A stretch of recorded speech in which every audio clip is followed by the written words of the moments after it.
هل فكرت في يوم ليه كل اليابانيين شبه بعض؟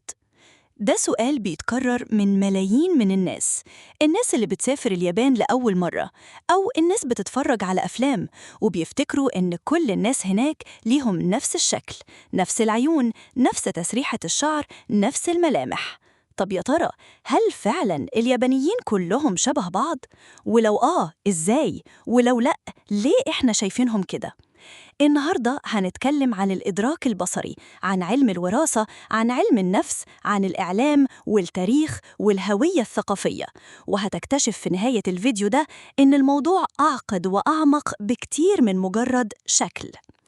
أول حاجة لازم نسألها، هل فعلاً من وجهة نظر علمية اليابانيين كلهم بيشبهوا بعض؟ الإجابة ببساطة لأ، لكن خلينا نوضح أكتر. البشر في أي دولة في العالم بيتنوعوا في الشكل بشكل كبير جداً، حتى لو كانوا من خلفية عرقية واحدة. اليابانيين عندهم تنوع واضح في لون البشرة، شكل العين، طول القامة، شكل الوجه، بس التنوع ده بيكون في نطاق ضيق، لأن المجتمع الياباني نفسه متجانس جداً من الناحية العرقية. يعني إيه؟ يعني مثلاً في أمريكا تقدر تلاقي أمريكي أبيض، أسود، آسيوي، من أصل هندي، لاتيني، فالتنوع هناك بيكون مرئي جداً. لكن في اليابان أكتر من 98% من السكان من نفس الخلفية العرقية، فمستوى التنوع بيكون أقل، وبالتالي النمط العام للملامح بيبان إنه متشابه. لكن هل ده معناه إنهم شبه بعض فعلاً، ولا ده مجرد وهم بصري ناتج عن طريقة إدراكنا للأشخاص اللي مش شبهنا؟ ركز معايا كويس في اللي جاي، وما تنساش لو الفيديو عجبك تعمل لي لايك وتشترك في القناة علشان تشوف الفيديوهات الجاية. يلا بينا نبدأ.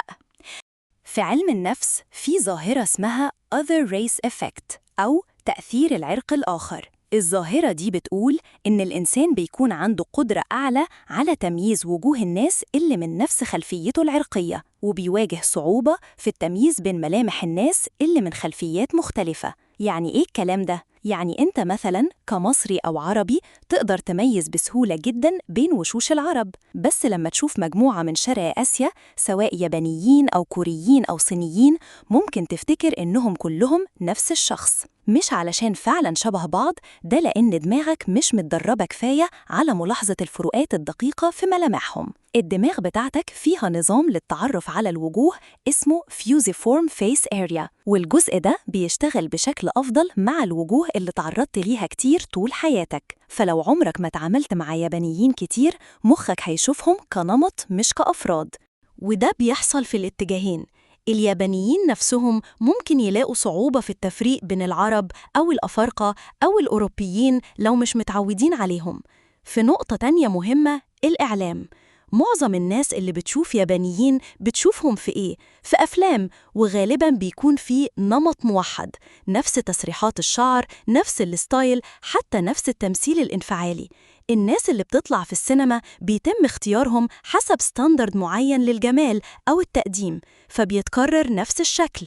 تخيل لو كل ممثلي هوليوود كانوا شبه براد بيت أو توم كروز، هتبدأ تحس إن الأمريكان كلهم شبه بعض. ده غير كده كمان إن بعض تقنيات التصوير بتوحد ملامح الوجوه، الشخصيات فيه بيكونوا متشابهين جدا من ناحية الملامح سواء يابانيين أو أجانب، وكل الاختلاف بيكون في لون الشعر أو اللبس. فاللي اتربى على الأفلام والمسلسلات بيكون عنده صورة ذهنية موحدة جدا لليابانيين. طيب نرجع للسؤال العلمي مرة تانية، هل الجينات عند اليابانيين ليها دور في التشابه الظاهري؟ الإجابة أيوة، لكن مش بالشكل اللي متخيله. يعني اليابان دولة جزيرية معزولة جغرافياً لقرون طويلة. السكان هناك تعرضوا لأقل قدر ممكن من الاختلاط الجيني مقارنة بشعوب عاشت في مناطق عبور مثل الشرق الأوسط أو أوروبا. العامل الجغرافي ده عمل حاجة اسمها genetic bottleneck أو عنق زجاجة جيني. ببساطة معظم السكان الحاليين بيشتركوا في تركيبة جينية واحدة بنسبة كبيرة، لأن أصلهم راجع لمجموعة صغيرة جدا من الأسلاف. ده بيخلي فيه ملامح شائعة جدا عند أغلب اليابانيين، زي طية الجفن، شكل الأنف المسطح نسبيا، الوجه البيضاوي، لون البشرة الموحد. لكن ده ما يمنعش إن في يابانيين ملامحهم مختلفة تماماً. في يابانيين عيونهم واسعة، في اللي بشرته أغمق أو شعره لونه بني طبيعي. بس إحنا كمشاهدين من خارج الثقافة دي بنلتقط النمط السائد ونتجاهل التفاصيل المختلفة. في بعد نفسي خطير شوية اسمه التنميط الجمعي stereotyping. عقلنا البشري بيحب يبسط المعلومات، فعلشان يتعامل مع كم كبير من البشر بيحطهم في تصنيفات: ده صيني، ده ياباني، ده هندي، ده أوروبي.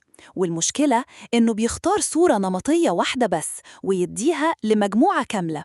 يعني لو اتفرجت على 20 ممثل ياباني كلهم بنفس التسريحة ونفس الملابس ونفس الملامح، عقلك هيقول خلاص اليابانيين كده. نفس الفكرة بتحصل مع العرب والهنود والسود والبيض.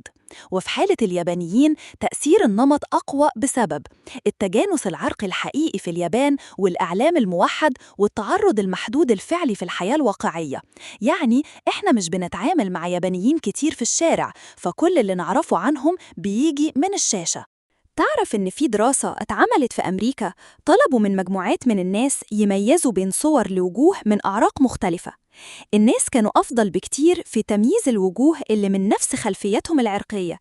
لكن مش بس كده، بمجرد ما تعرضوا لكمية أكبر من وجوه من خلفيات مختلفة، قدرتهم على التمييز اتحسنت جدا.